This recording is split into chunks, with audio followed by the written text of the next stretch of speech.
Thank you for joining today's webinar on digital acceleration and innovation, the opportunity for cybersecurity. Today's webinar is hosted by VU Security, a signatory of the Cybersecurity Tech Accord. VU is a multinational company that focuses on fraud prevention and identity protection. Last year, the Tech Accord announced a new partnership with the Global Forum on Cyber Expertise to strengthen cyber capacity building through the exchange of best practices. To further our commitment under that umbrella, we launched a series of webinars to help increase the understanding of key cybersecurity topics, such as the one you will hear today. Today's webinar is presented by Sebastian Stranieri, where Sebastian is the CEO and founder of VU Security, a company specializing in fraud prevention and identity security, focusing on improving citizens' quality of life. He's also the husband and father of 3 and practiced Buddhism for over 16 years. We welcome you to share your questions in the chat box located on the right side of the screen, as there will be time at the end of the presentation to address questions. And now, I'd like to welcome Sebastian. Thank you, Silas. It's a pleasure. We are glad to be here. Hope all the attendees take at least a few words to his life or to put in practice in the work in a daily basis. Well, try to not to create a monologue in here. So if you want to make questions, feel free at any time. And Silas, I ask you to help me to that interaction. My mainly goal today is give feedback about my experience and what we are seeing right now in terms of our great ecosystem. And what I believe that cybersecurity matters more than ever. Going back to the beginning, the problem is that, well, we was in a process of digital transformation, right? A few months ago. But right now, it's not the new that completely changed. So everybody that was in a digital transformation process are now forcing that to happen right away in this moment. And the ones that didn't start that process, they start to losing business, losing reputation, and have a lot of more problems to deal about it. So what we believe and what I believe is that digital process should be here to help those companies to reduce friction. That it's the cliche today in all presentations, and to prevent identity theft and to prevent fraud are the main things to keep the eye on. Why? Because everything today becomes digital. Let's see a few of the problems that we talk every day. Phishing. Phishing is more older than my grandmother. It's a thing that was on the table for the last at least 20 years, maybe. SIM swap. It's a kind of cheap attack, but it's happened. But now that you have the stores closed, it's an old thing. So this is the kind of old problems that we face. A Ponzi scheme, the typical fraud schema. ATMs cash out. Maybe here, well, a little joke. We are in Latin America. Here, the problem is to find cash in the ATMs. But we know that this is a worldwide problem. But what about if we don't have access to cash? What about in this new environment that everybody is trying to do social distancing payments, no, without any type of contact? So the problem is here. It's a different. How the delivery boy checks your identity when you just tap your phone. And identity verification. We are going from less to the most relevant issues that companies are facing right now. Identity verifications a few months ago was a problem that any company can solve with this phrase. Okay, we cannot do this by phone or by your mobile app. Please go to the store or go to the government agency office or go to the healthcare office. Right now, there is not an option. And what I start to see in a lot of organizations, just to put them in the attendee's mind, my company serves more than 100 banks and financial institutions worldwide. And what we are facing is a broken process of security that because the customers need to act, need to make the transaction, they are forced to, for example, make an authentication through an email. That is unacceptable. I'm sure that anybody here will be denied the possibility of verifying an identity by an email, but I have proof of that. Well, this is the kind of things that are growing inside companies. Swift fraud, they are the most juicy type of fraud in these days for the groups that are relocating their efforts. And the mainly in here is synthetic identity. And going to the main objective of this slide is how business and also cybersecurity teams doesn't have the effort in the past to put this as a mainly objective. The identity of the citizens, the identity of our customers, and also, why not, the identity of our employees. Because the company that was locked down from one day to another needs to force the remote work from home. And most of them doesn't have any accounts for a VPN. So most of the company needs to run to buy the licenses for a VPN. So identity was underscored in the old ways. So the first thing that I want to say is that user experience was overrated. No? Identity was underrated and user experience was overrated because everybody was talking about the app, about the interactions with the user, but what about the identity? What about to create a framework, to create a way to help identify John in any kind of operations? That is the situation that we have right now. So, just 1 second, I have the slide. So sorry. Slide swap. Sorry, all of you. So let's talk about the construction, the things that we see that most of the company leaves out of the model. So we identify these 4 types of identity. A virtual identity, basically the way that you can open up a new Gmail account. A citizen identity that has an element of an existing real life, an ID, for example, or maybe an address. The on-site identity that needs a physical presence, like when you go to a branch of a bank or a government agency. And this one, the remote identity that was completely underrated for most of the organizations, right? So these kind of different role types or profiles of identity inside the companies also depends if you have any proof that identity exists or not in your system, or even in the system of your ecosystem that your company is part. For example, a bank.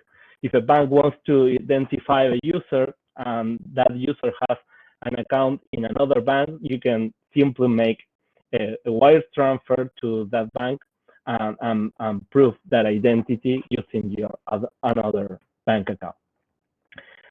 And once you have identified this, you can set the level of risk of this kind of identities. So what we see is that each company has silos of identities mixed with the different kind of channels. So you cannot onboard the customer and have the same experience in your IVR by phone or by your mobile app or by the web application. So what we see here, it's a lack of consistency between identities. And again, the completely and erroneous way to don't have the ability to remote identify the user. And here, there is a lot of tools, biometrics, device fingerprinting, whatever you have in mind to identify. I'm not the loved one at any of those, or I'm not a fan of those technologies. I don't believe there is a silver bullet, but you need to give a user a different ways to authenticate and to create an authorization process, most in this pandemic way.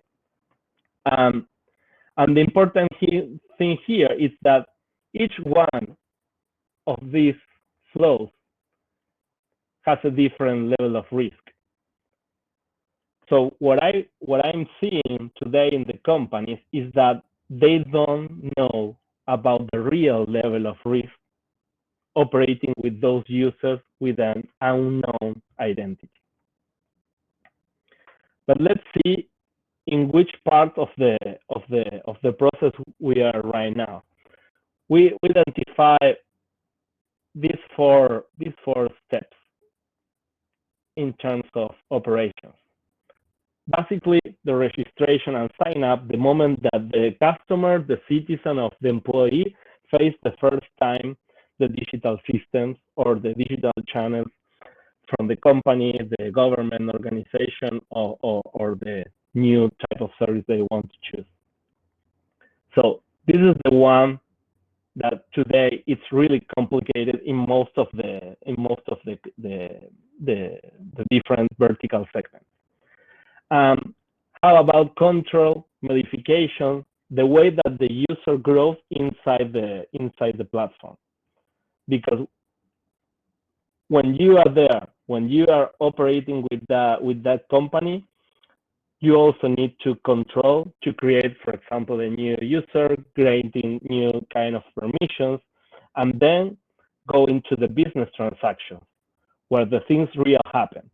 Just for put a new example, there is a lot of people locked down in the different countries where they was born or where they live. How a bank can send you a new digital signature, or if you forgot any kind of, or if you lose your phone, or you have the bad luck that somebody robs your cell phone and you don't have access to your multi-factor authentication in your bank account. How you will deal with that? So what I feel on top of it is that what we talk about digital transformation and how cybersecurity can deal with it was just a first layer, a first taste of what we need to keep in charge to help real companies to do digital transformational process. And I'm sure that more of you are thinking, well, those are not news.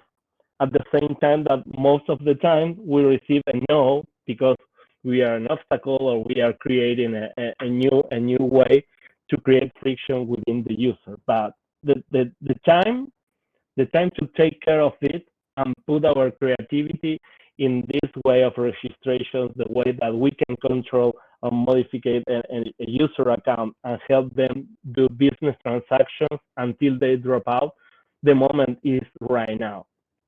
So thinking in a general overview, in terms of registrations, we need to give our businesses the ability to create multiple ways, multiple channels. We cannot go in just one way.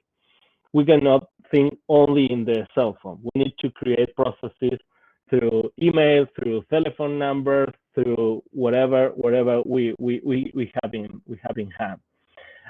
In terms of controls, modification and auditing, it's important that we follow the business, because everything today it's about the business. It's about to keep alive companies. And in terms of business transactions, from the point of view of the company, we are helping companies to see the behavior of each transaction in this stage, from where the users are operating, from which type of Python they are using their accounts and the digital channels, and with which one they are interacting in those platforms. Let me take a look if we have any questions. No, here, no.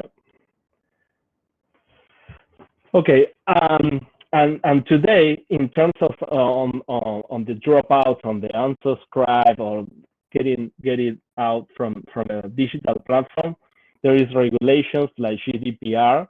So it's also important that we put in place systems that help the business take the commitment with the customer that we are complying with those regulations. Because of we was talking about the user experience. I want to ask you one question. There is any fans in here of a bank? Are you a fan of the Bank of America or whatever a bank we can imagine? When we talk about digital transformations, the business leader tries to put the effort in creating fans. When what we are really doing is creating experiences, right? So those experiences should be based in the needs of the user.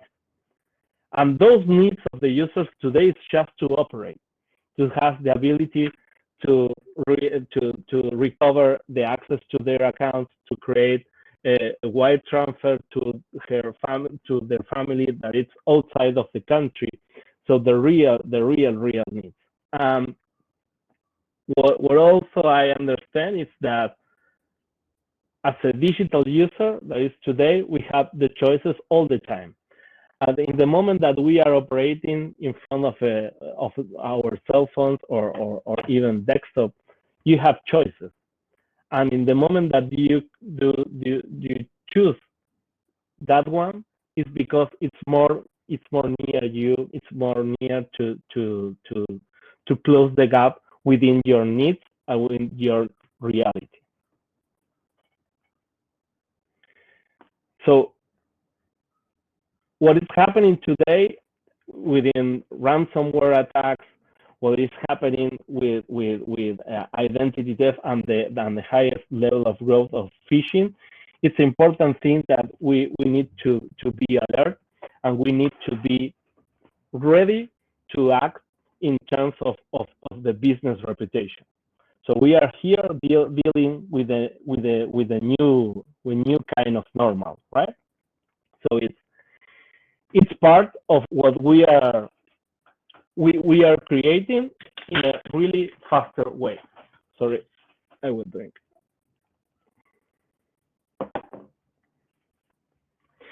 And I have one use case of a government agency here in Argentina that take the lead in terms of digital identity, and how this helped the country in this case. Incredible, the government 3 years ago presented the case to create a digital identity system for the whole country. Today, this is a microservices that use facial recognition against the government database to help any organization, private or public, to help identify citizens in any part of the world. So if you are part of a bank in Malaysia, you can identify an Argentinian citizen just using a facial recognition technology. It can provide a microservice and also an SDK. Why this is important? This happened 3 years ago. And now, with this pandemic situation, with this mature system that it has more than 200 to 300 million transactions per day, the government has the plan to give economic incentives to those that have needs in all the country. It's like 5 million citizens. Those citizens do their real situation, the social situation, doesn't have a bank account. So with this system, they was motivated to create a new bank account to receive that economic relief. We work closer to the government to create a great experience using mobile, using web browsers, and the different kind of access to that account. But the important thing here was being in the state of art for this pandemic moment to create those new digital identities in a safe way. Because in here you have the problem that you need to check if the person that needs to receive that relief is who they say, and also at the same time you need to check if in the government database if they are if the first time or not, if they comply with those conditions, the terms and conditions to receive that relief. And what we are seeing here is that to put in place that system, this digital system that is working today with the bank, it's called the Banco Provincia. It's the biggest bank that is distributing and has the responsibility to create this economic relief. It's relying 90% in this system. So they are facing the most critical part of this pandemic is to relieve those persons, and they are relying on this digital identity system that was put in production 3 years ago. So it's quite simple.